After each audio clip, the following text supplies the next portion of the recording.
ان اللہ وملائکتہ یصلون علی النبی یا ایھا الذین آمنوا صلوا علیہ وسلموا تسلیما۔ کوئی بدل نہیں صدیقی کارناموں کا، کوئی بدل نہیں صدیقی کارناموں کا، نبی نے مانا ہے احسان ان کے کاموں کا۔ وہ یار غار، وہ صدیق، وہ رفیق رسول، وہ یار غار، وہ صدیق، وہ رفیق رسول، زبان دہر پہ چرچا ہے ان کے ناموں کا۔ کوئی بدل نہیں صدیقی کارناموں کا، نبی نے مانا ہے احسان ان کے کاموں کا۔ اور نبی کے بعد خلائق میں افضل و برتر، نبی کے بعد خلائق میں افضل و برتر وہ ہے امام زمانے کے سب اماموں کا۔ نبی نے مانا ہے احسان ان کے کاموں کا۔ اور فروغ پاتی ہے جس سے صداقتوں کی نظر، فروغ پاتی ہے جس سے صداقتوں کی نظر، عجب خمار ہے اس میں کدے کے جاموں کا۔ زبان دہر پہ چرچا ہے ان کے ناموں کا کہ وہ ہے امام زمانے کے سب اماموں کا۔ بلندیاں جو خدا اور نبی نے دی ان کو، بلندیاں جو خدا اور نبی نے دی ان کو، نہ ہو سکے گا ہمیں درک ان مقاموں کا۔ درک سے ادراک ہے، یعنی ہم ان مقامات کو پہچان ہی نہیں سکتے جو اللہ اور اس کے رسول نے آپ کو عطا کی۔ نہ ہو سکے گا ہمیں درک ان مقاموں کا،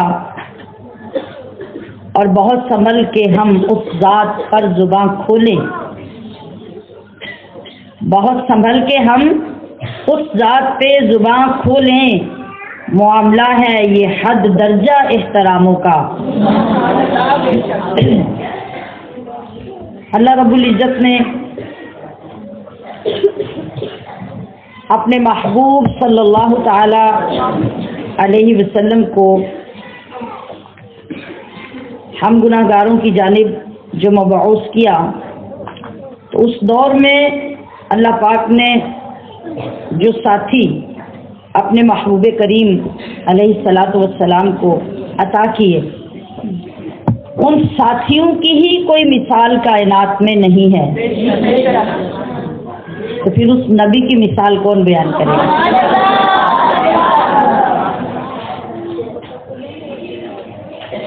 ہم خوش نصیب لمحات میں ہوتے ہیں اس وقت جب ہماری زبانوں پر ایسی مقدس ہستیوں کا ذکر ہوتا ہے جنہوں نے اپنے احسن اعمال سے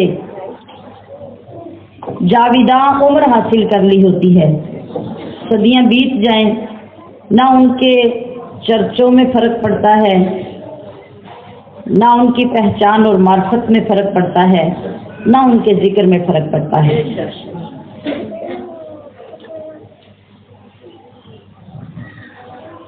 تو یہ بھی کم خوش نصیبی نہیں ہوتی کہ ایسی جماعت کے ذکر کے لیے اللہ پاک بعد والوں کو منتخب کر لے، اور جب ہم جائزہ لیں گے تو ہمیں ساری ہی دنیا تو اس کام میں نظر نہیں آئے گی، بلکہ کچھ ہی لوگوں کو اللہ پاک چنے گا۔ تو ایک دور میں اللہ نے ان کو چنا، اور ایک دور میں اللہ نے ہمیں ان کی غلامی کے لیے چنا۔ اگر ہم اپنے آپ کو ان کی غلامی کے قابل بنا لیں اور ان کی غلامی کے تقاضے دیانتداری سے پورے کرنے لگ جائیں تو یقیناً اللہ کریم ان کی سعادتوں میں ہمیں بھی شامل فرمائے۔ آج جمادی الثانی کے اس ماہانہ پروگرام میں انشاءاللہ العزیز ہمیں جو سعادت نصیب ہو رہی ہے کتنی بارگاہوں سے حسب معمول حضور غوث الورا غوث اعظم حضرت عبد القادر جیلانی بغدادی رحمۃ اللہ علیہ، اور پھر حضور سیدی مرشدی حضرت اخندزادہ مبارک علیہ رحمت الرحمن، اور ان ہستیوں کے توسل سے امت کے تمام مشائخ اور اولیاء کرام کی بارگاہوں سے فیض حاصل کرنے کے لیے اللہ پاک آج کے دن ہمیں جمع ہونے کی توفیق اور موقع عطا فرماتا ہے۔ تو پھر بدلتے ہوئے مہینوں کے ساتھ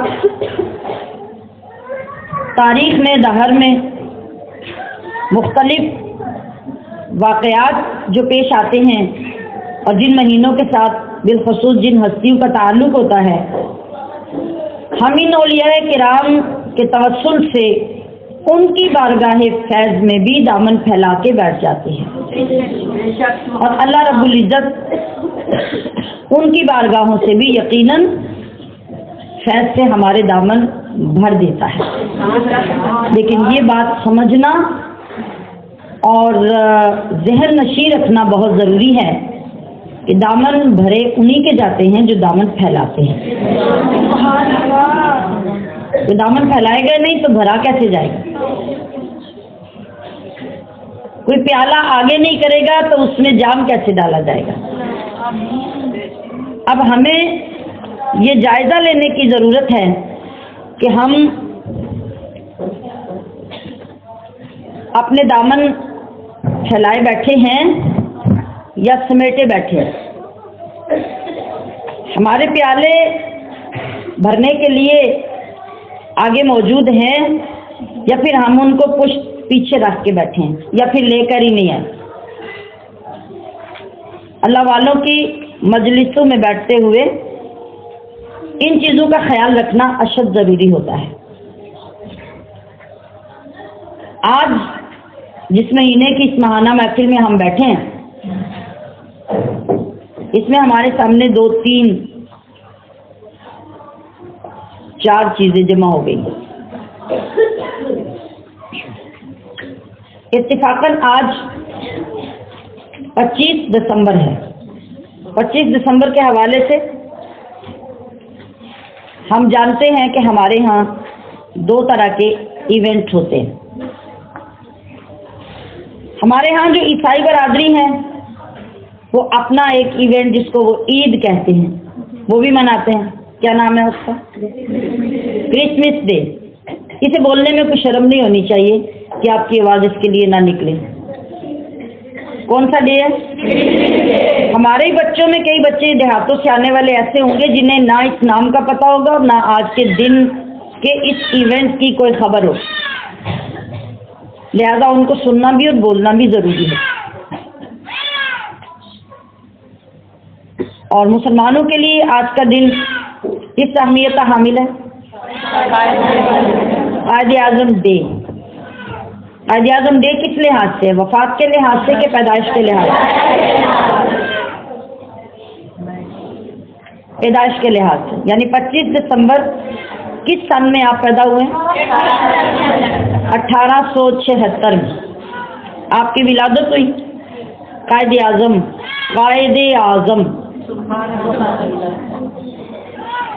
کیا ہمارے تصور میں کسی قائد کا اعظم ہونا یعنی کسی لیڈر کا گریٹ ہونا یہ موجود ہے؟ ہمارے تصور، ہمارے حالات، ہماری اتباع، ہمارے کام کیا یہ ظاہر کرتے ہیں کہ ہمارا کوئی گریٹ لیڈر تھا اور اس نے ہمارے اوپر کوئی عظیم احسان کیے تھے؟ آج آپ نے اس کو بھی تصور میں لا کے اپنے آپ کو چیک کرنا ہے۔ 2 چیزیں ہو گئیں۔ تیسری چیز حسب معمول ہر ماہ کی اسلامی 11 تاریخ جو ہم حضور غوث اعظم سید عبد القادر جیلانی رحمۃ اللہ علیہ اور آپ کے ساتھ چاروں سلسلوں کے مشائخ اور اولیاء کرام کی بارگاہ میں ہدیہ عقیدت پیش کرنے کے لیے منعقد کرتے ہیں۔ کتنی چیزیں ہوگی؟ 3۔ اور چوتھی چیز، اس ماہ کی 22 تاریخ حضرت سیدنا ابو بکر صدیق رضی اللہ تعالی عنہ کا یوم وفات ہے۔ 4 چیزیں ہوگی۔ اب چونکہ 10 دن کے بعد دوبارہ سے تو اجتماع نہیں ہوتا، اس لیے ہماری کوشش ہوتی ہے کہ اس ماہ مبارک میں آپ کی بارگاہ سے بھی کچھ فیض کے پھول اپنے دامن میں ڈال کے گلدستہ مکمل کر لیا جائے،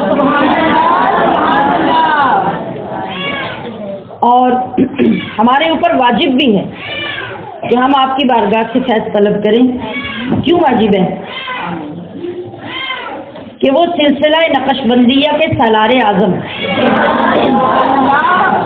آقا دو عالم علیہ الصلوۃ والسلام کے سینہ علم نشرح کے فیوزات کے امین آپ ہیں۔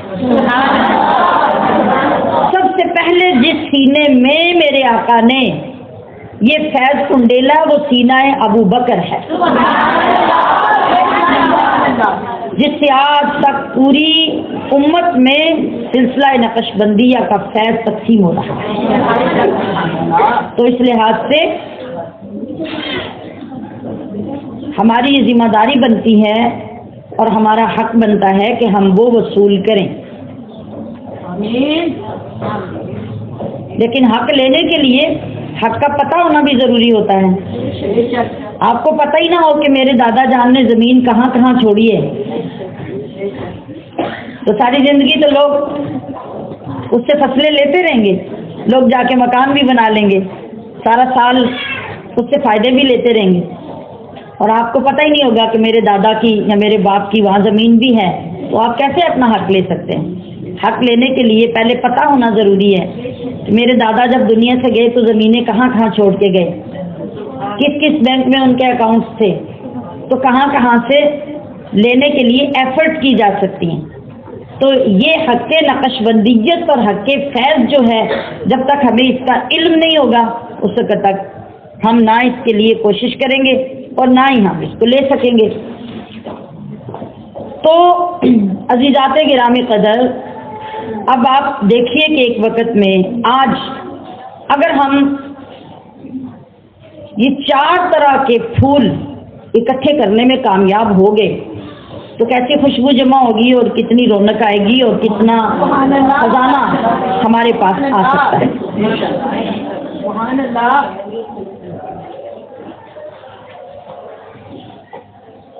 میں نے آپ کے سامنے سورۃ واللیل سے اور سورۃ انفال سے 2 جگہوں سے آیات پاک پیش کی۔ سورۃ انفال میں ہمارے ان حالات کا ذکر آتا ہے جو پاکستان بننے سے پہلے ہمارے تھے۔ دیکھیے کہ وہ قرآن کریم کی آیت کس طرح ہمارے اوپر صادق آتی ہے۔ اللہ فرما رہا ہے وَاذْكُرُوا، ذرا یاد کرو، کتنا پیارا انداز ہے اللہ کریم کا، جب ہمارے ذہنوں کو پچھلے زمانوں کی طرف لے کے جانا چاہتا ہے تو کیا فرماتا ہے؟ یا وَإِذْ کہہ کے یا وَاذْكُرُوا کہہ کے وہ ہمیں متوجہ کرتا ہے کہ ذرا وہ زمانہ یاد کرو، فلاں بات یاد کرو، فلاں تاریخ کا واقعہ یاد کرو، تو کیا ہوتا ہے؟ ایک دم کلک ہوتا ہے اور ہم وہاں پہنچ جاتے ہیں۔ پہنچتے ہیں کہ نہیں؟ اگر کوئی بندہ آپ سے کہے کہ ذرا یاد کرو جب تم پہلی کلاس میں پڑھتی تھی، تو کہاں پہنچیں گے آپ؟ 1 سیکنڈ میں آپ اپنے پرائمری اسکول میں پہنچ جائیں گے اور جو جو کارنامے کیے تھے سارے یاد آنے شروع ہو جائیں گے، ہے نا؟ اور اگر کوئی آپ کو یہ یاد دلا دیں کہ ذرا یاد کرو بچپن میں تمہیں کتنی مار پڑتی تھی، تو پھر سارا کوئی یاد آئے گا نا؟ تو کتنا خوبصورت انداز ہے اللہ کریم کا، فرماتا ہے وَاذْكُرُوا، بندو ذرا یاد تو کرو۔ اذ انتم قلیل، جب تم تھوڑے سے تھے، اور پھر کتنی کمزور حالت تھی تمہاری کہ مستضعفون، تم کمزور کر دیے گئے تھے، فی الارض، اس زمین میں کوئی تمہاری ویلیو نہیں تھی، تھوڑے بھی تھے کمزور بھی تھے۔ ایک ہوتا ہے کہ لوگ تھوڑے ہوتے ہیں لیکن پاورفل ہوتے ہیں، تمہاری پاور بھی کوئی نہیں تھی، تم طاقتور بھی نہیں تھے۔ تخافون، ہر وقت تمہیں دھڑکا لگا رہتا تھا، ڈر بیٹھ گیا تھا اندر، کس بات کا؟ ان یتخطفکم الناس، تو لوگ تمہیں اچک لے جائیں گے، تمہارا نام و نشان مٹا دیں گے، تم اغوا کر لیے جاؤ گے، تم قتل کر دیے جاؤ گے، تم زمین سے نکال دیے جاؤ گے، ملک بدر کر دیے جاؤ گے، تمہارا کیا حشر تھا ذرا یاد تو کرو۔ پھر اللہ فرماتا ہے فآواکم، پھر اللہ نے تمہیں جگہ دی، پھر اللہ نے جگہ دی، ٹھکانہ دیا۔ پتہ ہے اس ٹھکانے کا نام کیا ہے؟ پاکستان۔ اور وَأَيَّدَكُمْ بِنَصْرِهِ، اور پھر اس نے اپنی مدد سے تمہیں مضبوط بھی کیا، پاورفل بنایا، اور اتنا پاورفل بنایا کہ اس کا منظر اگر دیکھنا ہے تو بدر کے میدان میں پہنچ جاؤ، وہاں جا کے منظر دیکھ لو۔ تو تمہاری طاقت آج بھی موجود ہے، بشرطے کہ تم اپنے آپ کو اس جگہ پہ کھڑا کرو۔ اور وَرَزَقَكُم مِّنَ الطَّيِّبَاتِ، اگر تم ایک ہی چیز کو دیکھ لو نا، کہ اگر تم ہندوؤں سکھوں کے ساتھ رہ رہے تھے، آج بھی رہتے ہوتے، تو جتنے مزے سے قربانی کی پوری پوری گائیں کھا جاتے ہو نا، تو تمہیں سمجھ آ جاتی کہ گائے کو ذبح کیسے کرنا ہے، تمہارے سارے خاندان کو قتل نہ کر دیا جاتا تو تب تو بات ہوتی۔ تو اللہ نے وَرَزَقَكُم مِّنَ الطَّيِّبَاتِ، تمہیں پاکیزہ چیزوں کا رزق دیا، اور بے شمار چیزیں جو ہماری رینج میں نہیں تھی، ہم ان تک پہنچ نہیں سکتے تھے، اپنی ہی زمینوں سے ہم فصلیں نہیں لے سکتے تھے، اپنی ہی زمینوں میں ہم باغات نہیں لگا سکتے تھے، اپنے ہی باغوں کے پھل نہیں کھا سکتے تھے، تو اللہ نے تمہیں یہ ٹھکانہ عطا کر کے پھر تمام پاکیزہ رزق عطا کیے، کیوں بھلا؟ لعلکم تشکرون، تاکہ تم اس کے شکر گزار بندے بنو۔ یہ آیت کوئی تب نہیں نازل ہوئی جب پاکستان بنا، 1947 میں نہیں یہ نازل ہوئی، یہ 1450 سال پہلے نازل ہو گئی تھی، لیکن قرآن کا اعجاز ہی یہ ہے کہ آپ جس زمانے کے جن حالات سے دوچار ہوتے ہیں، قرآن اسی جگہ سے آپ کی رہنمائی کر دیتا ہے، بشرطے کہ آپ کا قرآن سے کوئی تعلق ہو اور آپ قرآن کو سمجھنے کے قابل۔ تو اللہ رب العزت نے کتنا بڑا کرم، کتنا بڑا احسان فرمایا اپنے بندوں پر، ہم پر، کہ ہمیں یہ پاکستان عطا کیا۔ عطا کرنے میں ہمارے محسن کون بنے؟ شاعر مشرق علامہ اقبال اور قائد اعظم محمد علی جناح۔ میں نے نام کیا لیا؟ تو لطف اندوز ہو جائیں نام پہ غور کر کے کہ تمہارا اعظم لیڈر، تمہارا گریٹ لیڈر وہ ہے جس میں فیضان محمد بھی ہے، فیضان علی بھی ہے، وہ ایسے ہی منتخب نہیں ہو گیا۔ انگلینڈ میں سوتے ہوئے کو جا کے مصطفیٰ کریم نے ایویں نہیں جگا دیا، تم یہاں کیا کر رہے ہو؟ چلو برے صغیر میں تمہاری ضرورت ہے، جا کے مسلمانوں کے لیے آزاد ملک حاصل کرو۔ حالانکہ وہاں جانے سے پہلے قائد اعظم محمد علی جناح کانگریس کے ممبر تھے، اور اسی وقت میں وہ مسلم لیگ کے بھی ممبر تھے۔ دونوں کے بیک وقت ممبر کیوں تھے؟ دونوں میں اتحاد چاہتے تھے، ان کا خیال تھا کہ میں دونوں میں اتحاد کروانے میں کامیاب ہو جاؤں گا، سو وہ دونوں کے ساتھ چل رہے تھے۔ ایک دن کیا ہوا، ایک ہوٹل میں کھانا کھانے بیٹھے تھے کچھ لوگوں کے ساتھ، مسلمانوں کے ساتھ، کہ کانگریس کا ایک بڑا عہدیدار ہندو آ گیا، کیونکہ اکٹھے تھے، ممبر تھے، وہ بھی کانگریس کا ممبر تھا اور یہ بھی ممبر تھے، اکٹھے چل رہے تھے، اکٹھی ورکنگ ہو رہی تھی۔ قائد اعظم محمد علی جناح نے کہا کہ آئیے ہمارے ساتھ بیٹھ کے کھانا کھائیے۔ انہوں نے کہا کہ سوری، میں تم لوگوں کے ساتھ کھانا نہیں کھا سکتا۔ کیوں؟ کہ وہ مسلمانوں کے ساتھ بیٹھ کر ہم کھانا کھائیں تو چھوت کا مسئلہ ہے، چھوت چھات کے وہم جو پالے جاتے تھے، مسلمان کے برتن کو بھی وہ ہاتھ نہیں لگاتے تھے، اتنی تمہاری نفرت تھی ان کے دلوں میں، تمہارے ساتھ وہ اٹھتے بیٹھتے نہیں تھے، تمہارے سائے سے وہ بچتے تھے، تم اتنے مستضعفون فی الارض، کمزور اور ناتواں کر دیے گئے تھے زمین میں۔ تو آپ نے قائد اعظم محمد علی جناح نے فرمایا کہ ٹھیک ہے، آپ ہمارے ساتھ یہاں کھانا مت کھائیے، آپ دوسری ٹیبل پہ بیٹھ جائیے، ہم وہاں کھانا منگوا لیتے ہیں۔ اس نے پتہ کیا جواب دیا؟ اس نے کہا کہ نہیں، یہ بھی نہیں ہو سکتا، اس لیے کہ جس کارپیٹ کے اوپر ٹیبل پڑے ہیں نا، وہ کارپیٹ ایک ہے، اسی کارپیٹ پہ تم بیٹھے اور اسی کارپیٹ پہ ہم بیٹھے تو چھوت کا مسئلہ اس صورت میں بھی ختم نہیں ہوتا، لہذا میں اس ہال میں کسی جگہ پہ بیٹھ کے بھی کھانا نہیں کھا سکتا۔ قائد اعظم محمد علی جناح نے جب یہ جواب سنا اور یہ حالات دیکھے، آپ نے فوراً کانگریس سے علیحدہ ہونے کا فیصلہ کر لیا۔ آخر اس قوم کے ساتھ ہم اکٹھے کیسے چل سکتے ہیں جو کبھی بھی مسلمان کو عزت دینے کے لیے تیار نہیں؟ آپ انگلینڈ چلے گئے، وہاں پھر کچھ ٹائم کے بعد غالباً 1933 میں آپ نے دوسری گول میز کانفرنس اٹینڈ کی، اور اس کے بعد علامہ اقبال نے اسی دوران الہ آباد میں وہ خطبہ جو مشہور دیا آپ نے، اور اس پہ آپ کے ساتھ ڈسکس کی کہ آپ کی ضرورت اس وقت ہندوستان میں ہے، آپ انگلینڈ سے وہاں چلے جائیں اور وہاں جا کے مسلمانوں کے لیے کام کریں۔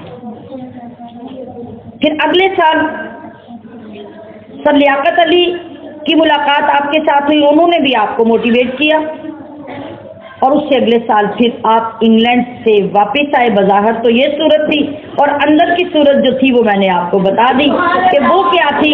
اندر کی صورت یہ تھی کہ بظاہر سے تو یہ پیغام بھیجے جا رہے تھے، لیکن اندر مصطفیٰ کریم مدنی لجپال خود آ کے قائد اعظم کو اٹھا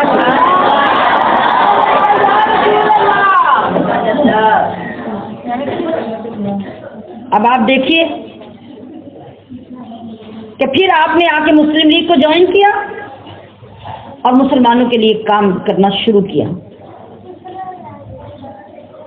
وہ شخص جو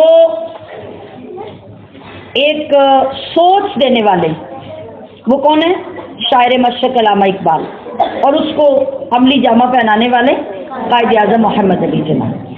کتنا بڑا احسان تھا، کتنا بڑا احسان تھا جو آپ نے مسلمان قوم کے لیے کیا، اور کیا ایسے ہی بیٹھے بٹھائے تو نہیں ہو گیا، اس کے لیے لاکھوں قربانیاں، لاکھوں بیٹیوں کی عزتیں تار تار ہوئیں، لاکھوں بچے نیزوں کی نوکوں پہ لٹکا کے جھنڈے بنائے گئے، ہزاروں جوان بیٹیوں نے کنووں میں چھلانگ لگا کے اپنی عزتیں بچا لی، موت قبول کر لی۔ پانی کی طرح بہتے ہوئے خون لوگوں نے دیکھے، کتنے لوگ تھے جو پاکستان بننے کے بعد اس لیے پاگل ہو گئے کہ وہ منظر ان کی آنکھوں سے جاتے نہیں۔ یہ دو جملوں میں چھوٹی سی جھلک دے رہی ہوں، تب جا کے پاکستان وجود میں آیا۔ اور جب قائد اعظم سے یہ پوچھا گیا کہ یہاں منشور اور قانون کیا ہوگا؟ آپ جانتے ہیں کہ قائد اعظم کا جواب کیا تھا کہ میں کون ہوتا ہوں پاکستان کا قانون اور منشور بنانے والا؟ پاکستان کا منشور تو 1350 سال پہلے محمد عربی دے چکے۔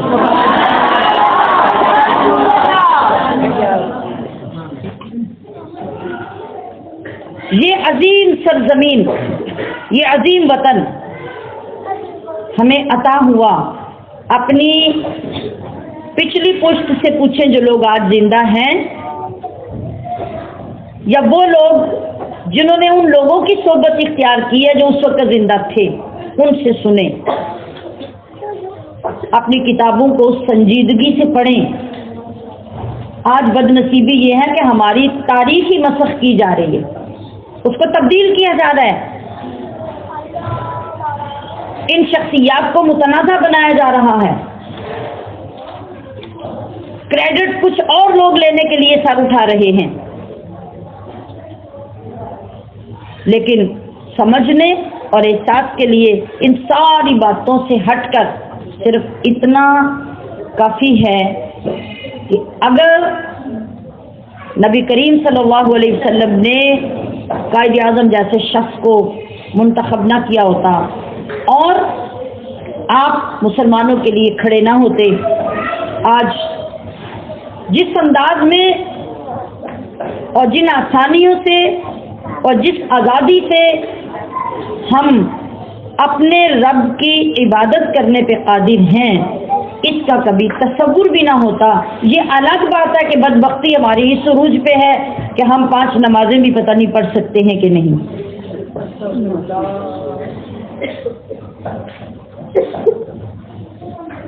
یاد رکھیے کہ کوئی کتنی ہی افواہیں پھیلاتا رہے، کوئی کس حد تک کی مسلمانوں کو خوف زدہ کرتا رہے کہ 24 میں پاکستان ختم ہو جائے گا تو 25 میں ختم ہو جائے گا تو 26 میں ختم ہو جائے گا، ہرگز نہیں۔ پاکستان کا انتخاب کرنے والی ذات محمد الرسول اللہ کی ہے،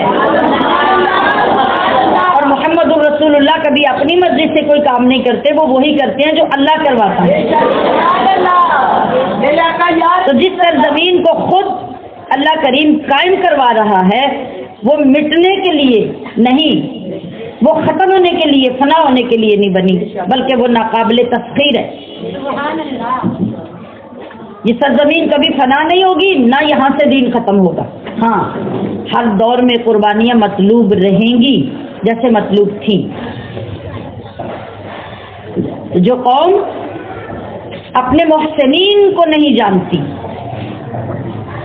وہ قوم خود فنا ہو جاتی ہے، اس کا اپنا وجود ختم ہو جاتا ہے، اس کا نام و نشان مٹ جاتا ہے اور کبھی وہ دنیا میں عزت حاصل نہیں کرتے۔ عزت ہمیشہ وہی لوگ، وہ برادری ہو، وہ کوئی ذات پات ہو، وہ کوئی خاندان ہو، آپ سروے کر کے دیکھ لیجئے کہ ہمیشہ وہی قوم، وہی خاندان، وہی برادری کامیاب رہتی ہے جو اپنے خاندان کو قائم رکھتی ہے، جوڑ کے رکھتی ہے۔ جو لوگ ٹوٹ جاتے ہیں 4 دن میں ان کا نام و نشان ختم ہو جاتا ہے۔ تو اس لحاظ سے بالخصوص تمام اسٹوڈنٹس وہ کسی بھی شعبے سے تعلق رکھتے ہوں، انہیں پاکستان کی تاریخ کے ساتھ دلچسپی ہونی چاہیے۔ آپ پاکستان کی تاریخ پڑھیں گے تو آپ کو ایسا انشراح صدر اللہ عطا کرے گا کہ اس تاریخ میں ان اولیاء کرام کے کردار اور اللہ کی ان غیبی امداد کا مطالعہ آپ کے سامنے آئے گا کہ آپ بے ساختہ اللہ کے حضور سجدے میں گر جائیں گے کہ اللہ نے یہ پاکستان صرف ملک نہیں، یہ خاص جنت کا تحفہ ہمیں عطا کیا۔ اور آپ کا پڑھنا اس لیے بھی ضروری ہے، سمجھنا، پھر اس کی قدر کرنا کہ آپ آنے والی نسلوں کے امین ہیں۔ اب پیچھے والوں نے اگر آپ کو کچھ نہیں دیا تو آگے آپ کی ذمہ داری ہے کہ آپ اگلی نسلوں کے لیے تیاری کریں، آپ ان کو اس کے حوالے سے کیا دیں گے۔ اور آپ نے کئی مرتبہ پاکستان کا ترجمہ کر کے دیکھا کہ پاکستان کا ترجمہ کیا بنتا ہے؟ پاکستان کا ترجمہ ہے یہ؟ لا الہ الا اللہ پاکستان کا ترجمہ ہے؟ میں نے مطلب تو نہیں پوچھا، ترجمہ پوچھا۔ پاکستان کا مطلب کیا ہے؟ لا الہ الا اللہ وہ تو نعرہ ہے، اور اس میں بتایا جا رہا ہے کہ پاکستان حاصل کرنے کا مطلب کیا ہے؟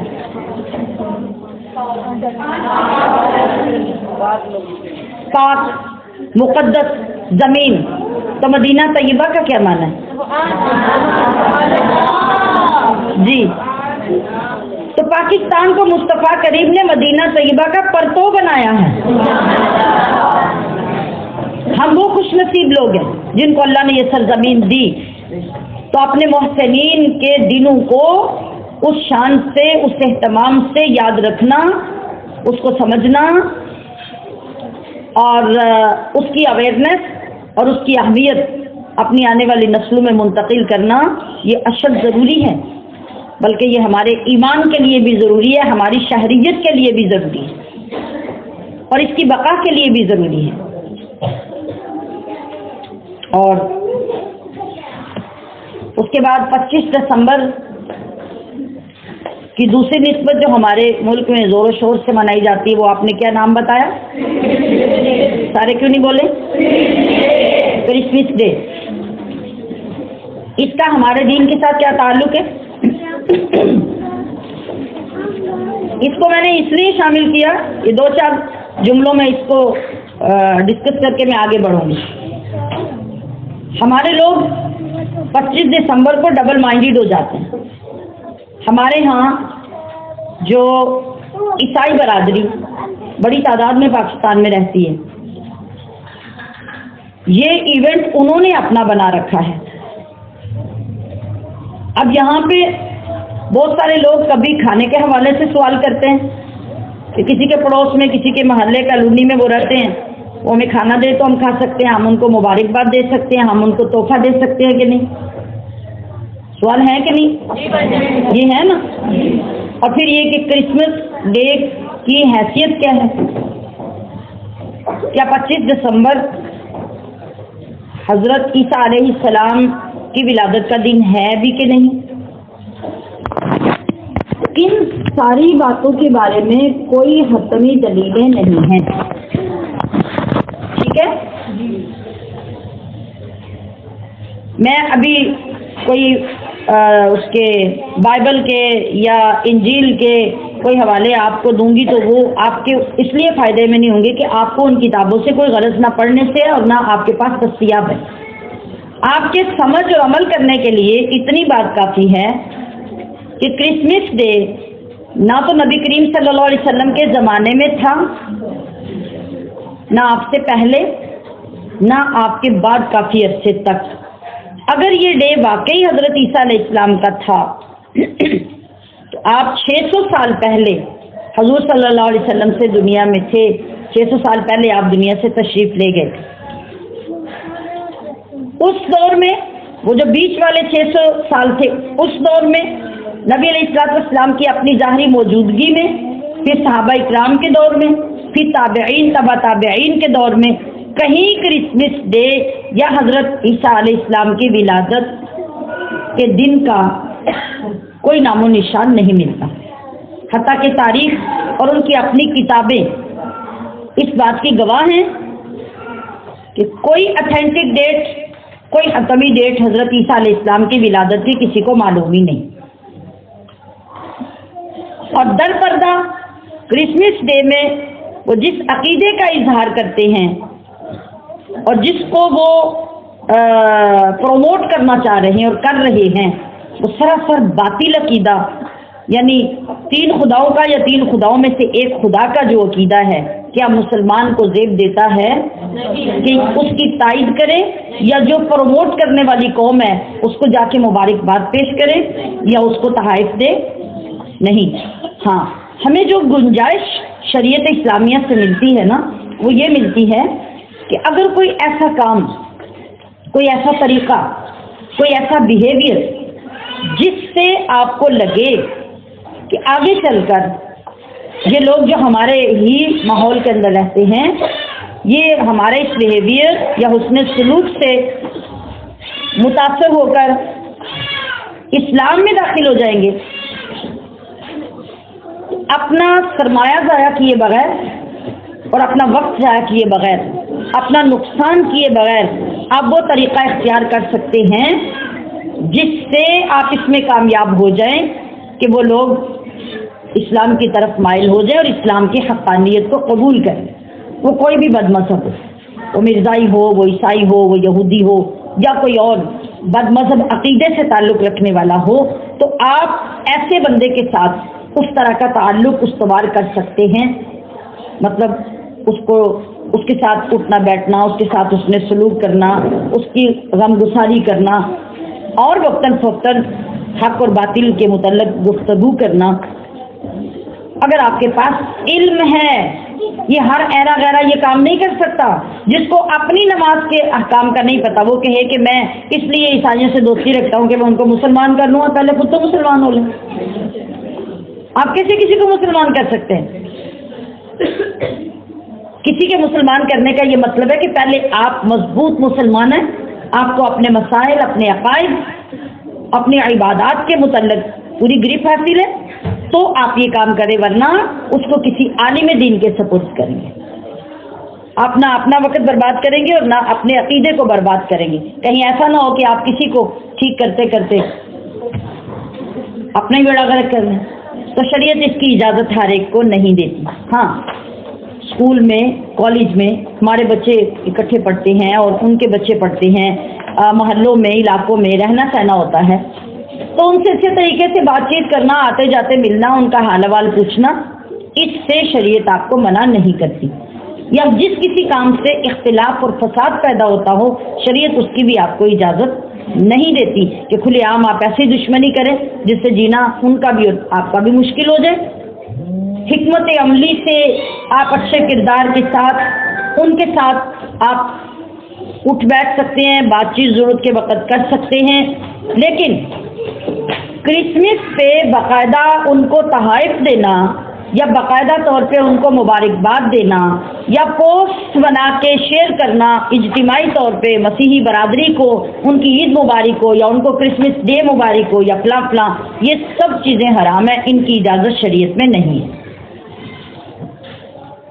سمجھ آ گئی؟ ہاں، مناسب طریقے سے اگر ان کی کوئی ضرورت ہے، مثال کے طور پہ اگر وہ ایک غریب بندہ ہے، آپ کے محلے میں رہتا ہے، اس کو کپڑوں کی ضرورت ہے، ہیلپ کی ضرورت ہے، آپ اس حوالے سے ایک انسان ہونے کی حیثیت سے اس کی مدد کرتے ہیں، اس کو سردی سے بچانے کے لیے یا اس کو ضرورت ہے کپڑوں کی وہ دلانے کے لیے آپ اس کی کو ہیلپ کر دیتے ہیں، تو وہ ایک الگ چیز ہے۔ لیکن اسپیشلی یہ سوچ کے کہ میں ان کی سیلیبریشن میں شامل ہوں اور اس کو سپورٹ کروں، اس طریقے سے شریعت آپ کو اجازت نہیں دیتی۔ اس بات کی سمجھ آ گئی؟ اب آتے ہیں ہم سورۃ اللیل کی طرف۔ وَسَيُجَنَّبُهَا الْأَتْقَى الَّذِي يُؤْتِي مَالَهُ يَتَزَكَّى وَمَا لِأَحَدٍ عِندَهُ مِن نِّعْمَةٍ تُجْزَىٰ إِلَّا ابْتِغَاءَ وَجْهِ رَبِّهِ الْأَعْلَىٰ۔ یہ آیتیں ساری کی ساری حضرت سیدنا ابو بکر صدیق کی شان میں نازل۔ سبحان اللہ، کیا مقام ہے، کیا مرتبہ ہے اللہ رب العزت نے اپنے محبوب کے محبوب یار کو عطا کیا کہ آپ کے لیے اللہ کریم کیا فرما رہا ہے سورۃ اللیل میں کہ جلد اس سے دور رکھا جائے گا وہ شخص جو سب سے زیادہ پرہیزگار ہے، جو اپنا مال دیتا ہے اس لیے کہ وہ ستھرا ہو۔ ٹھیک ہے؟ اور وہ ایسا کیوں کرتا ہے؟ اپنے رب اعلیٰ کی مرضی، خوشی، خوشنودی چاہنے کے لیے۔ تو یہ کتنا خوش نصیب شخص ہے، یہ کتنا بلند مقام کا حامل ہے کہ والا سوف یرضا، بس ان قریب وہ وقت آنے والا ہے کہ اس کا رب اس کو راضی کر لے گا اور وہ اپنے رب سے راضی ہو جائے گا۔ آپ کے بارے میں بے شمار چیزیں آپ کے سامنے میں نے بھی بیان کی ہیں، جس کو آپ سے محبت ہو تو وہ پچھلے بیانات کو اسی ماہ سے ریلیٹڈ جو ہیں ان کو سنیں، کہ کئی بیانات نیٹ پہ موجود ہوں گے، نہیں بھی ہوں گے تو ریکارڈنگ میں موجود ہوں گے، انہیں عوام تک پہنچا دیا جائے کہ مختلف پہلو جو ہمارے فائدے کے لیے ہیں اس سے ہمیں کتنی ترقی حاصل ہوتی ہے اور آپ کا تعارف ہمیں کتنا فائدہ دیتا ہے۔ اہل محبت نے لکھا کہ اسلام کے موسم بہار کی پہلی بارش کا نام ابو بکر صدیق ہے، اور شجر اسلام سے سب سے پہلے تیار ہونے والا پھل اس کا نام ابو بکر صدیق ہے۔ ملت محمدیہ کے سب سے پہلے خطیب ابو بکر صدیق ہیں، اور امت محمدیہ کے امیر سب سے پہلے ابو بکر صدیق ہیں، اور آقا علیہ السلام کے بعد امت مصطفیٰ کے سب سے پہلے امام بھی ابو بکر صدیق ہیں۔ ذات میں، صفات میں، اثار مال میں، نفع ایمان میں، جمع قرآن میں، مجاہدہ غار میں اور مشاہدہ یار میں،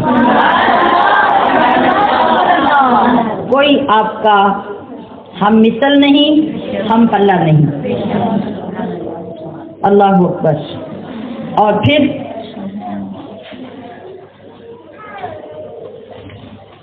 قبر میں، حشر میں، سبحان اللہ، حوض کوثر پہ مصطفیٰ کریم کے ساتھ ساتھ رہنے والی جو شخصیت ہے اس کا نام ابو بکر ہے۔ کبھی مجھے موقع ملا تو میں اس حجاب سے پردہ اٹھانے کی کوشش کروں گی کہ جو چیزیں ہمیں بعض اوقات خراب کرتی ہیں وہ کیا ہیں، جہاں پہ ہمارے کانسیپٹ کنفیوزڈ ہو جاتے ہیں وہ کیا ہیں۔ وہ یہ کہ جب ہم کسی ایک صحابی یا کسی ایک شخصیت کی شان بیان کرنے لگتے ہیں تو ہم یہی سمجھتے ہیں کہ جو مقام دیا مصطفیٰ کریم نے اسی کو دیا، باقی کسی کا کوئی مقام نہیں ہے، حالانکہ ایسی بات نہیں۔ ایک ماں بھی جو ہوتی ہے نا، ایک ماں اور ایک باپ، اس کے 8-10 بچے ہوں تو اس نے ہر ایک کا لاڈ سے ایک الگ نام رکھا ہو، اور پھر وہ دوسروں کے سامنے بیان کرتے ہیں کہ میرا یہ پتر جو ہے اس کے اندر یہ صفتیں ہیں، اس میں یہ ہیں، اس میں یہ ہیں، اس میں یہ ہیں، یہ بیٹی اس چیز میں ماہر ہے، یہ اس میں ماہر ہے، یہ اس میں ماہر ہے، اس میں اس کا کوئی ثانی نہیں، اس میں اس کا کوئی ثانی نہیں۔ تو محبوب کریم تو رحمت للعالمین، وہ اپنے صحابہ سے کتنے لاڈ فرماتے تھے، کتنے پیار سے ان کو پروٹوکول دیتے تھے اور ان کے کاموں کو اجاگر کرتے تھے۔ تو بس جو خرافات ہمارے اندر شامل ہوئی تاریخ کے اندر آتے آتے، جب فرقہ بندیاں بنی اور ایک دوسرے کی ضد میں ہر کوئی ایک شخصیت کو لے کے اٹھ کھڑا ہوا اور اس نے پھر جو اس کے لیے تھا وہ سارا جمع کر کے باقی سب کا نکال دیا، حتیٰ کہ احادیث میں اگر ایک جگہ پہ 4 یا 8 یا 10 لوگوں کی صفات بیان کی ہیں تو بیان کرنے والے نے اس میں سے اپنی پسندیدہ شخصیت کی بات کو نکال کے باقی 9 کو چھوڑ دیا اور عوام کو گمراہ کیا۔ ایسا ہرگز نہیں ہے، ایسا ہرگز نہیں ہے۔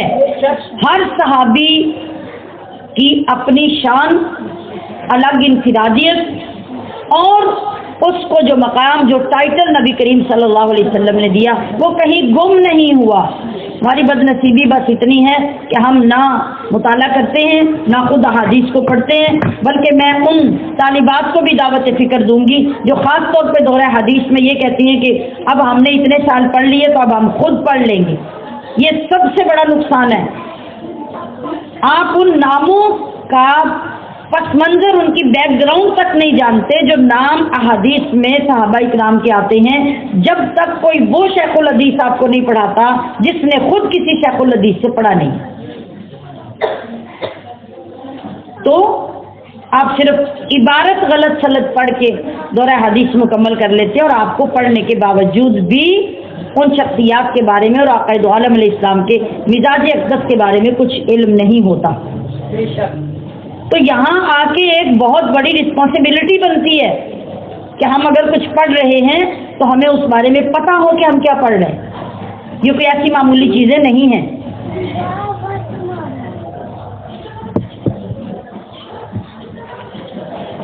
تو میں عرض یہ کر رہی تھی کہ آپ کا مقام، آپ کی شان، اس کے جتنے پہلو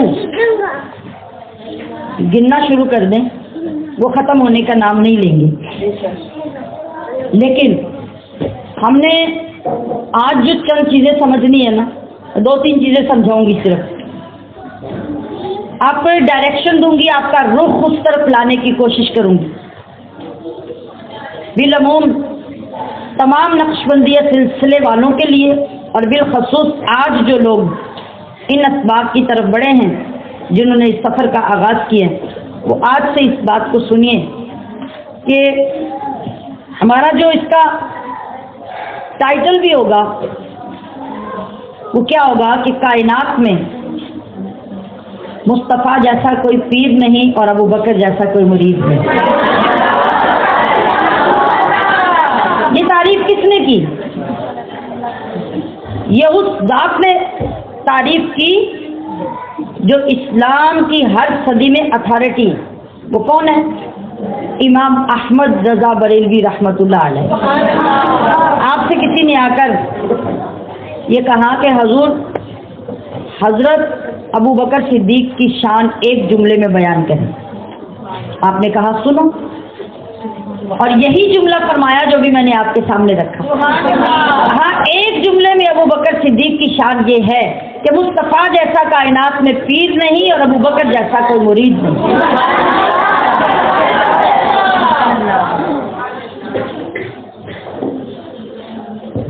آغاز سے ہی تقریباً حضرت ابو بکر صدیق نبی کریم صلی اللہ علیہ وسلم سے عمر میں 2 سال چھوٹے ہیں۔ بچپن کی شناسائی، جوانی کی دوستی، اور پھر اس وقت پکی دوستی ہو گئی جس وقت رسول اللہ صلی اللہ علیہ وسلم حضرت خدیجہ الکبریٰ سے نکاح کر کے وہاں شفٹ ہو گئے تو وہی محلہ ابو بکر صدیق کا تھا، پھر محلے دار بن گئے۔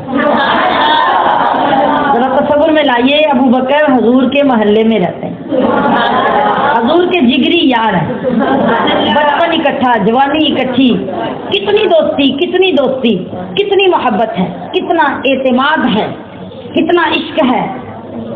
آج ذرا محلے میں 2 دوستوں کا تصور کریں نا، ہمارے بچے جو محلے میں رہتے ہیں اور بچپن سے لے کے جوانی تک بچے ہو جاتے ہیں، بچوں کے بچے ہو جاتے ہیں، ان کی دوستیاں ختم نہیں ہوتی۔ بالکل یہی حال ابو بکر صدیق اور مصطفیٰ کریم کا۔ اور پاکیزگی، طہارت، غیرت ایمانی اللہ نے آغاز سے ہی آپ کو اس لیے عطا کی کہ اللہ نے ایک خاص محبوب کے لیے ایک محبوب چن لیا تھا۔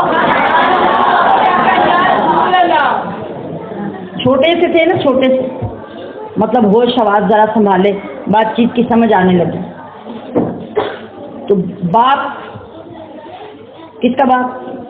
حضرت ابوبکر صدیق کا باپ لے کر بت خانے میں گئے۔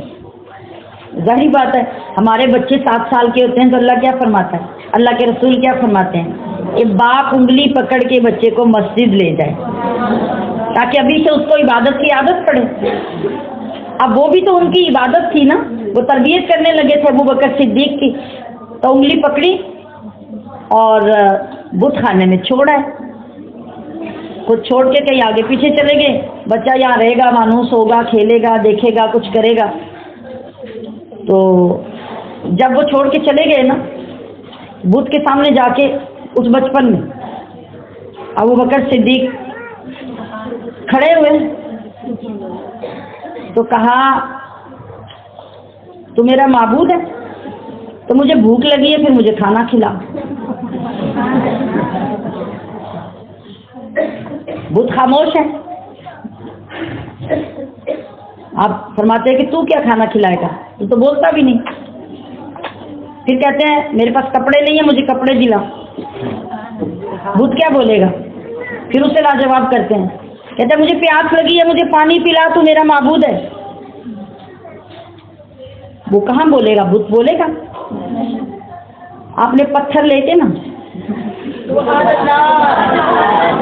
تو بت کو مارا اور اسے توڑ دیا۔ اتنے میں آپ کے باپ بت خانے میں داخل ہوئے،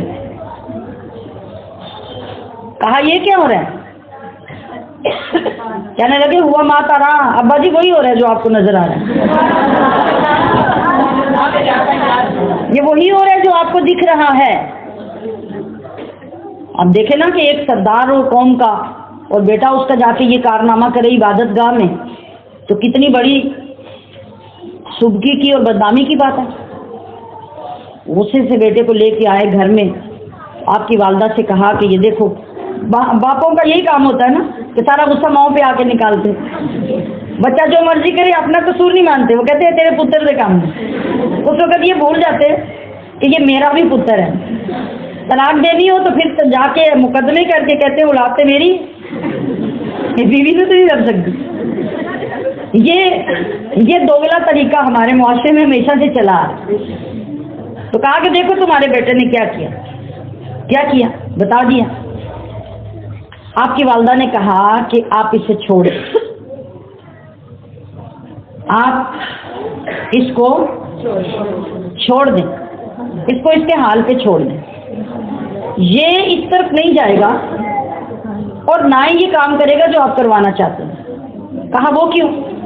کہا اس لیے کہ جس وقت اس کی پیدائش کا وقت آیا نا، تو اس کی پیدائش کے وقت سے پہلے مجھے اللہ کی طرف سے ہاتف غیبی نے آواز دی۔ یہ ہوتا ہے اللہ کا انتخاب، اور زمانہ جاہلیت ہے، مگر جس غلاظت، جس کیچڑ، جس گندگی کے باوجود اللہ کسی کو بچانا چاہتا ہے تو کیسے پھول کی طرح نکال کے تو کہا کہ جب اس کی ولادت کا وقت تھا تو مجھے اس کے بارے میں کچھ خاص اطلاع ملی تھی، اس کو چھوڑ دیں۔ باپ یہ بات سن کے چلا گیا۔ اب حضرت ابوبکر صدیق کہتے ہیں کہ اماں جی مجھے بتائیں کہ میری پیدائش کے وقت آپ کو کیا آوازیں آتی تھی؟ انہوں نے بتایا کہ ہاتف غیبی اس وقت کی آوازیں دے رہا تھا کہ یا امۃ اللہ علی التحقیق ابشری بولد العتیق اسمہ فی السماء صدیق لمحمد صاحب و صدیق، کہ اے اللہ کی بندی، تحقیق کے ساتھ، یقین کے ساتھ تجھے یہ بات بتائی جا رہی ہے کہ تجھے اس آزاد پیدا ہونے والے بچے کی بڑی مبارک ہو۔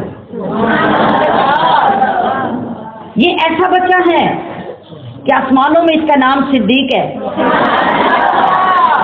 اور یہ محمد کا ساتھی اور گہرا دوست ہوگا۔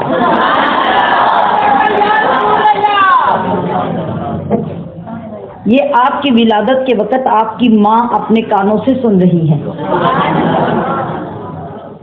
تو آپ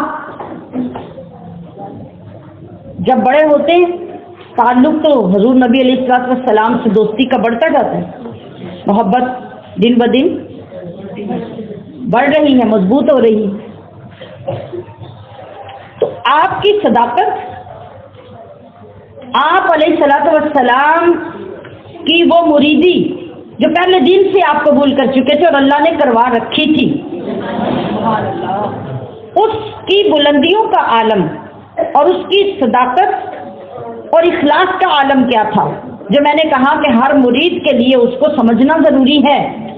ہر بندے نے دلیلیں مانگی، ہر بندے نے معجزات مانگے، سوچ بچار کی، وقت لیا، اور جب تک کچھ دیکھ نہیں لیا تب تک ایمان قبول نہیں کیا۔ لیکن حضرت ابوبکر صدیق کا عالم کیا ہے؟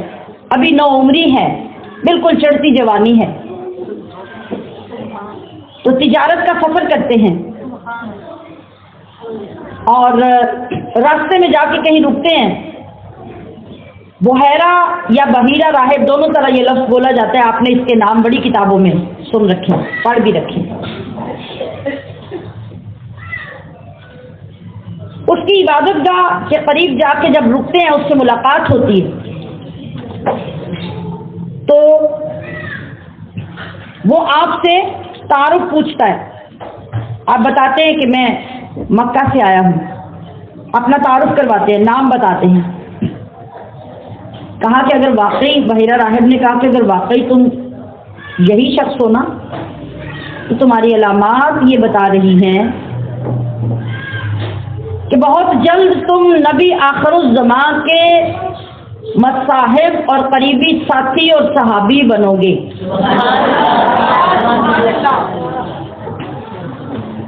آپ یہ سن کر سفر سے واپس آئے، پتہ ہے سال مہینے لگ جاتے تھے، وہ کوئی ایسے سفر تو نہیں تھے نا جہازوں اور تیز رو گاڑیوں پہ کیے جاتے تھے۔ جب ایک عرصے کے بعد واپس پہنچے نا، آتے ہی پتہ چلا کہ محمد صلی اللہ علیہ وسلم نے نبوت کا اعلان کر دیا ہے۔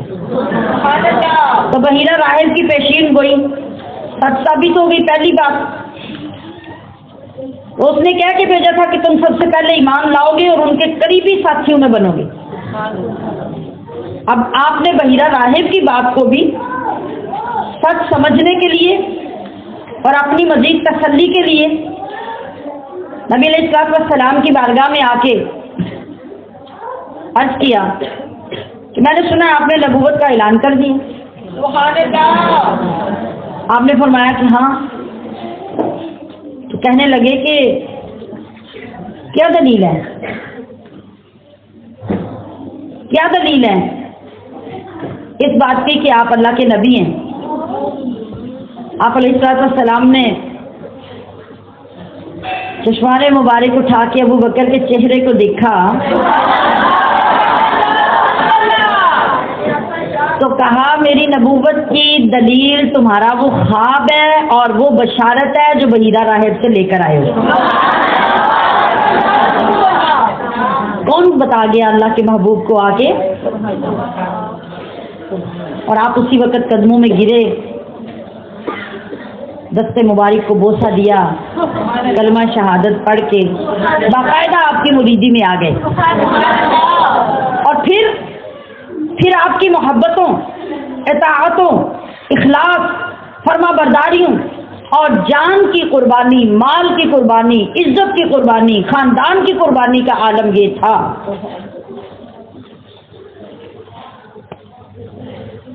کہ جس وقت نبی کریم صلی اللہ علیہ وسلم تک یہ خبر پہنچی کہ امیہ بلال پر کلمہ توحید پڑھنے کی وجہ سے اس قدر ظلم کرتا ہے، تو آپ علیہ الصلوۃ والسلام نے خواہش ظاہر کی، ہلکی سی، کہ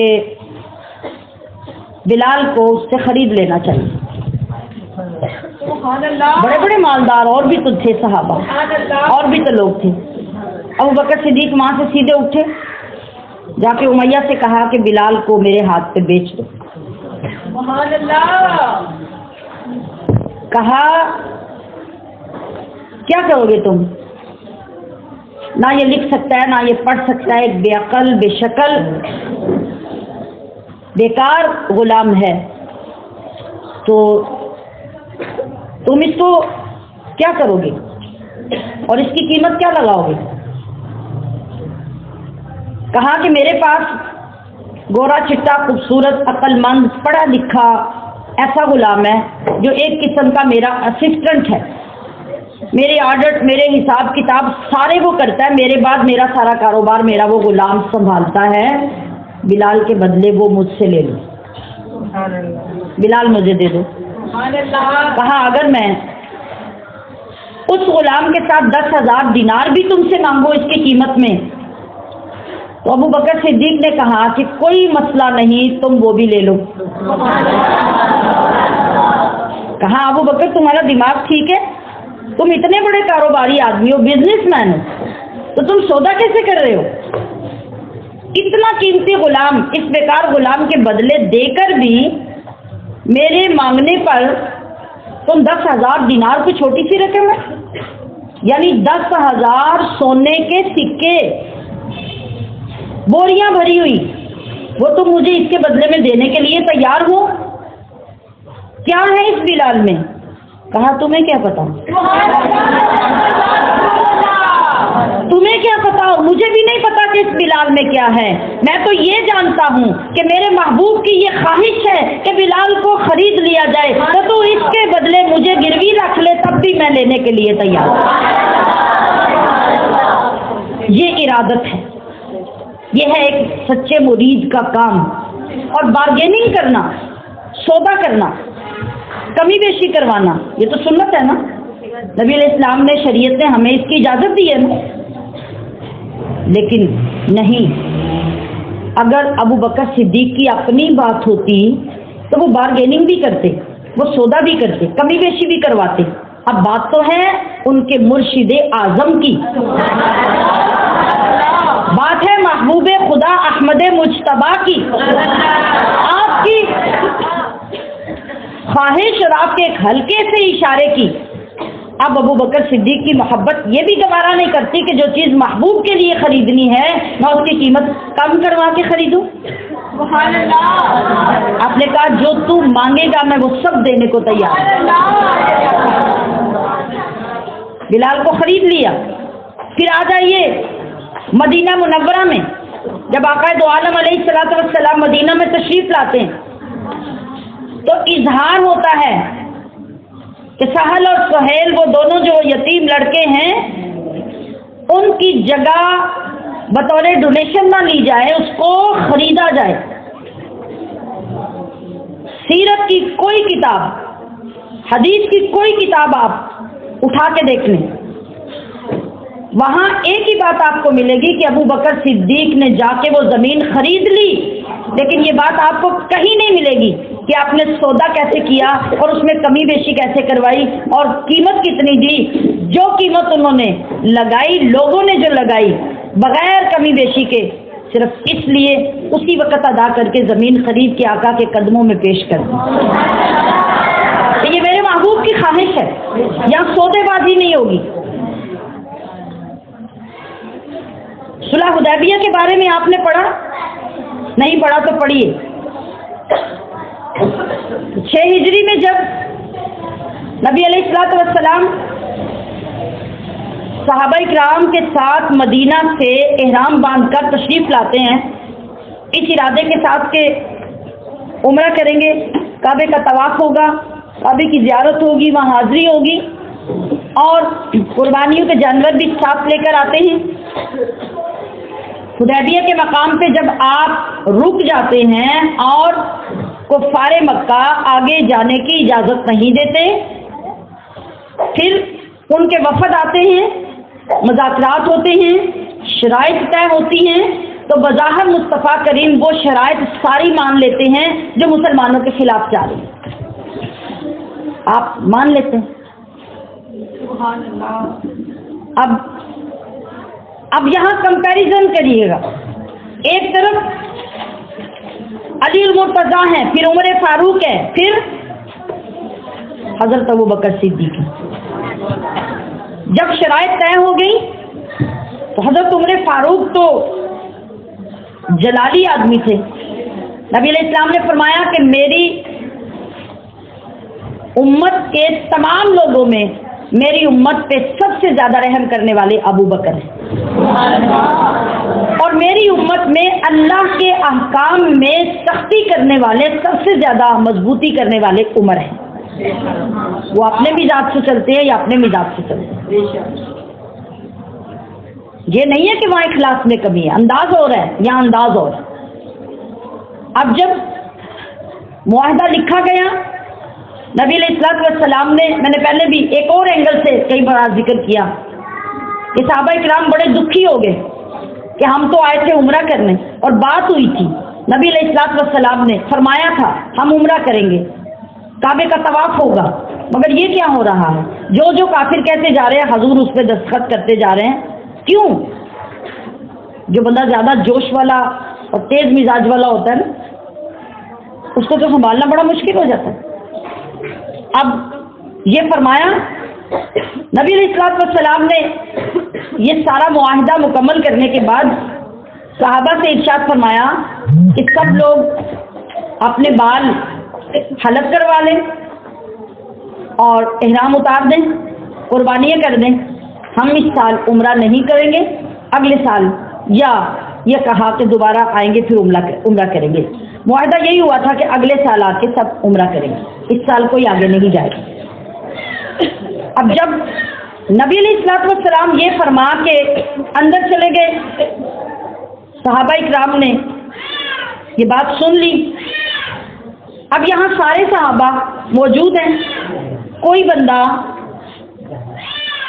بال اتروانے یعنی حلق کروانے کے لیے، قربانی کرنے کے لیے تیار نہیں ہے. بغیر کچھ بولے ابو بکر صدیق اٹھتے ہیں، جا کے بال کٹوا دیتے ہیں، احرام کھول دیتے ہیں اور خیمے میں چلے جاتے ہیں. ادھر حضرت ابو بکر، حضرت عمر فاروق جلال میں لال سرخ ہوئے پڑے ہیں، حضور کے خیمے میں جانے کی اجازت مانگتے ہیں. اجازت ملتی ہے، آپ اندر جاتے ہیں، جا کے کہتے یا رسول اللہ آپ اللہ کے نبی نہیں ہیں؟ سبحان اللہ. کہا ہوں. کہا ہمارا دین سچا نہیں ہے؟ کہا سچا ہے. کہا آپ نے یہ نہیں فرمایا تھا کہ ہم جا کے طواف کریں گے کعبے کا اور عمرہ کریں گے؟ کہا عمر فرمایا تھا کہ ہم عمرہ کریں گے، طواف کریں گے، مگر یہ نہیں فرمایا تھا ضروری سی سالی کریں گے.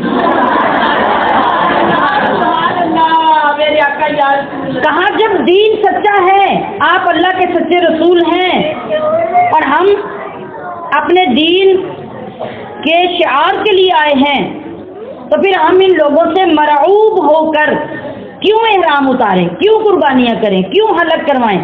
ہم ان سے جنگ نہیں لڑ سکتے؟ ہم اپنی طاقت نہیں دکھا سکتے؟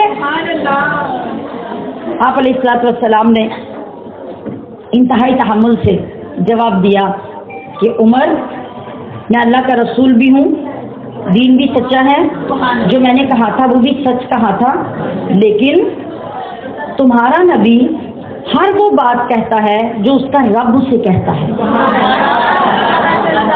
وہ اپنی مرضی سے کچھ نہیں کہتا. تو جو مجھے رب نے حکم دیا میں نے وہ کر لیا. حضرت عمر فاروق، ذرا سچے مرید کا جائزہ لینا ہے اگلی گفتگو میں.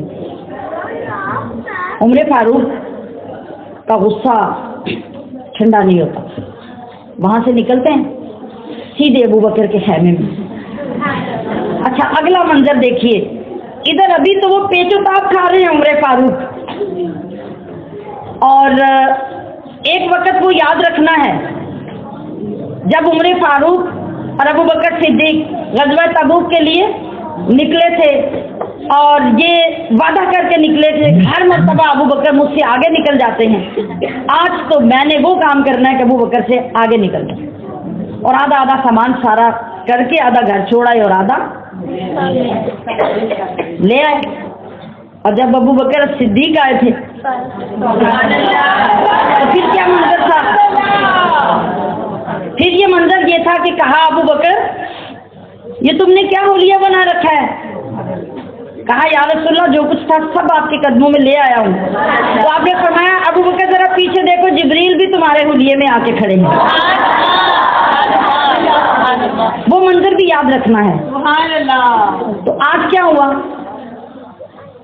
عمر گئے، اجازت مانگی، خیمے میں گئے، تو دیکھا کہ ریلیکس ابو بکر صدیق بیٹھے اور کھجورے کھا رہے ہیں. آپ بتائیے جو بندہ پکا غصے میں آئے اور آگے آ کے دوست کو اس حال میں دیکھے تو کیا ہوگا؟ کہا ابو بکر تم یہاں آرام سے بیٹھ کے کھجورے کھا رہے ہو، تمہیں پتہ ہے کہ اس میں کتنی بڑی بات ہے؟ اللہ کے نبی نے یہ فرما دیا، یہ فرما دیا، یہ فرما دیا. ابو بکر صدیق ہنستے ہیں اور کہتے ہیں عمر یہ میری اور تیری بات نہیں ہے، یہ اللہ کے نبی کی بات ہے. اچھا اب آگے آپ نے کیا فرمایا؟ آپ نے بعین ہی سیم وہ الفاظ فرمائے جو مصطفیٰ کریم اپنے خیمے میں رہتے ہوئے فرما چکے تھے. نہ ابو بکر وہاں بیٹھ کے سن رہے تھے اور نہ ابو بکر عمر کے آنے کے بعد وہاں جا کے مصطفیٰ سے سن آئے تھے کہ میں نے عمر کو یہ جواب دیا تو ابو بکر وہی ریپیٹ کر دیتے. نو، حضرت ابو بکر صدیق اپنے خیمے میں وہی بیٹھے ہیں، مصطفیٰ کریم اپنے خیمے میں وہی بیٹھے ہیں، عمر وہاں سے اٹھ کے یہاں آئے ہیں. تو ابو بکر کہتے ہیں اے عمر ہمارے رسول سچے ہیں. یہی سوال آ کے کرتے ہیں عمر کہ کیا اللہ کے نبی سچے نبی نہیں ہیں؟ ابو بکر کہتے ہیں سچے نبی ہیں. عمر کہتے ہیں ہمارا دین سچا نہیں ہے؟ ابو بکر کہتے ہیں سچا دین ہے. کہا کہ پھر رسول اللہ نے یہ نہیں فرمایا تھا کہ ہم عمرہ کریں گے اور کعبے کا طواف کریں گے؟ ابو بکر فرماتے ہیں کہ عمر اللہ کے نبی نے یہ فرمایا تھا کہ ہم عمرہ کریں گے، طواف کریں گے، لیکن آپ نے یہ نہیں فرمایا تھا اسی سال کریں. آپس میں دونوں کی ملاقات نہیں ہوئی مگر الفاظ سے مداح ہو رہے ہیں.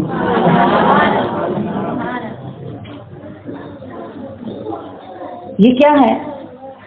یہ وہ خاص ذات کا فیض ہے کہ جو سچے مرید کے اندر پیر کی طرف سے منتقل ہوتا ہے.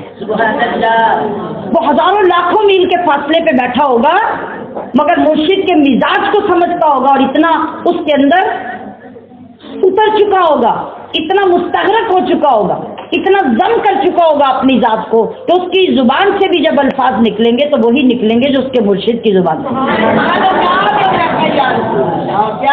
یہ سچا راستہ دیا حضرت ابو بکر صدیق نے کہ اگر تم کسی کی مریدی میں آؤ تو کتنے سچے مرید بنو گے تو پھر تمہیں وہ مقام ملے گا، پھر تم کسی کے جانشین بننے کے اور اس راستے پہ چلنے کے حقدار بنو گے، اس قابل بنو گے اور اس فیض کو سمیٹنے کے لائق ہو جاؤ گے. تو ان ہستیوں کے یہ انداز، ان کی یہ قربانیاں اور اپنی ذات کو، اپنے آپ کو پیش کر دینا مرشد کے سامنے کیسے؟ یہ دو باتیں میں نے، تین باتیں صرف آپ کو سنائی. اسی لیے نقش بندیہ کے مشائخ کیا کہتے ہیں؟ مرید کی تعریف کیا کہتے ہیں؟ المرید لا یرید، مرید ہوتا وہ ہے جس کی اپنی خواہش، جس کا اپنا ارادہ، جس کی اپنی کوئی رائے سب ختم ہو جائے، فنا ہو جائے، مرید وہ ہوتا ہے. اور مزید اس کو کھولا تو کیا فرمایا کہ جس طرح مردے کو پٹڑے میں ڈال کے غسل دینے والا غسل دیتا ہے، بالکل مرید جب تک اپنے مرشد کے آگے اپنے آپ کو یوں پیش نہیں کر دیتا اس وقت تک وہ صادق مرید نہیں بنتا. بات سننا بھی آسان ہے، کرنا بھی آسان ہے، لذت بھی دیتا ہے، دل میں بھی اترتا ہے، مگر عمل اتنا ہی مشکل ہے جتنا پل صراط پہ چلنا اور تلوار کی خالی دھار پہ چلنا مشکل ہے. مگر اس کے بعد پھر جتنے درجات ملتے ہیں، جتنی بلندیاں ملتی ہیں، پھر وہ بھی ناقابل بیان ہے. اللہ رب العزت آج کی ان خوبصورت اور نورانی گھڑیوں میں ادا ہونے والے ان الفاظ کو دلوں میں اتارنے کی، سمجھنے کی، ان پہ عمل کرنے کی اور ان شخصیات اور ان ہستیوں کی بارگاہوں سے صحیح معنوں میں فیض حاصل کرنے کی ہمیں توفیق عطا فرمائے اور آپ سب کا آنا، بیٹھنا، بیان کرنا، سننا سب اپنی بارگاہ میں قبول فرمائے. وما علیہ الا البلاغ المبین.